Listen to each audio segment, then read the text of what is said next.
আজকে আমরা class 6-এর question থেকে 1.1-এর 10 অবধি অঙ্কগুলো আগে করিয়ে দিয়েছিলাম। 11 অঙ্কগুলো করবো আজকে। 11 ছবি দেখে নিজের মতো লিখি, ঠিক আছে? নিচের মতো লিখি, কারণ ছবি বলে দিয়েছে কীভাবে লিখতে হবে সেটা বলে দিয়েছে। এখানে করতে দিয়েছে 11-র 1 নম্বরটা করে দিয়েছে, 11-র 2, 11-র 3, 11-র 4 নম্বরটা আমাদের করতে বলেছে, ঠিক আছে? তো 11-র 1 নম্বরটা কী বলেছে দেখো সবাই ভালো করে। এখানে একটা ছবি দিয়েছে যেটা বৃত্ত, সেটাকে 4 ভাগে ভাগ করেছে। তাহলে এটা কটা ভাগ? 1টা 2টা 3টা 4টা ভাগ। তার মধ্যে একটা ভাগকে সবুজ কালার করেছে। সেজন্য লিখেছে 4 ভাগের মধ্যে একটা ভাগ আমরা সবুজ কালার করেছি। সেমভাবে এখানে একটা 1 2 3 4 ভাগে ভাগ করে 4 ভাগের মধ্যে একটা সবুজ কালার করেছে। এই জন্য দুটোকে যুক্ত করে নিয়েছে, যুক্ত করে এটা দুটো ভাগ হয়ে গেছে। 4 ভাগের মধ্যে আমরা সেটা 2 দিয়ে গুণ করেছে, এবার কাটাকাটি করে দিয়ে 1/2 অংশ হয়েছে। অর্থাৎ গোটা বৃত্তটা 1-এর 2 অংশ রং করা আছে, আর সেটা হচ্ছে 1-এর মানে 2-এর গোটা বৃত্তটাকে 2 অংশ দিয়ে ভাগ করা হয়, 1 অংশ রং করা আছে। এটা গোটা বৃত্তটাকে 4 অংশ দিয়ে ভাগ করা হয়, 1 অংশ রং করা আছে। সেমভাবে যদি এটাকে করি আমরা, তাহলে দেখো ভালো করে দেখো, এটাকে একটা ত্রিভুজকে কটা ভাগে ভাগ করেছে? 1 2 3 4 5 6 6 ভাগে ভাগ করেছে। রং করা কত আছে? একটা ভাগ। তাহলে আমরা কি লিখতে পারি? 11-র 2 নম্বরটাকে কি লিখতে পারি? ত্রিভুজটার 6টা ভাগের মধ্যে একটা ভাগ রং করা আছে, ঠিক আছে? তাহলে 6টা ভাগের মধ্যে একটা ভাগ রং করা আছে। এই যে এটা একটা ত্রিভুজ আছে, সেটা ভাগের 1 2 3 4 5 6 6টা ভাগের মধ্যে একটা ভাগ রং করা আছে। তাহলে এইটারও 6টা ভাগের মধ্যে একটা ভাগ রং করা আছে। পরের যে ত্রিভুজটা রয়েছে সেই ত্রিভুজটারও 6টা ভাগের মধ্যে একটা ভাগ রং করা আছে।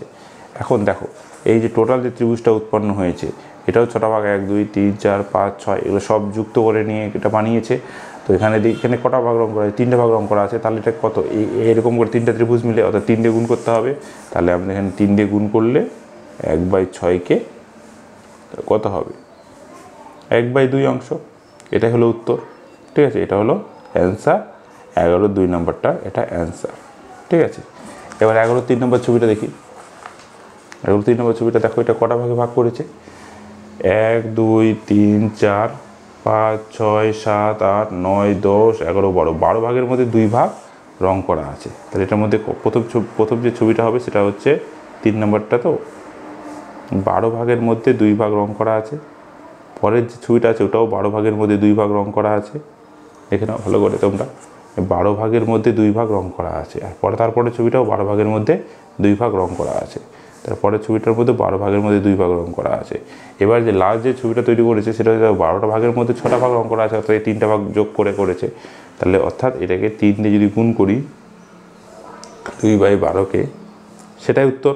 3 দুগুণে 6 হয়ে গেল, উপরে নিচে 12 থাকলো, কাটাকাটি করলে 6 দুগুণে 12, তাহলে এটা হাফ। এটাই হলো এটার উত্তর। এটাই হলো এটার উত্তর।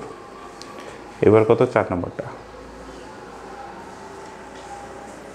4 নম্বরটা কী বলেছে? 4 নম্বরটা বলেছে যে দেখো 1 2 3 4 5 6 7 7টা ভাগের মধ্যে 2টা ভাগ রং করা আছে। 4 নম্বরটা 7টা ভাগের মধ্যে 2টা ভাগ রং করা আছে, ঠিক আছে?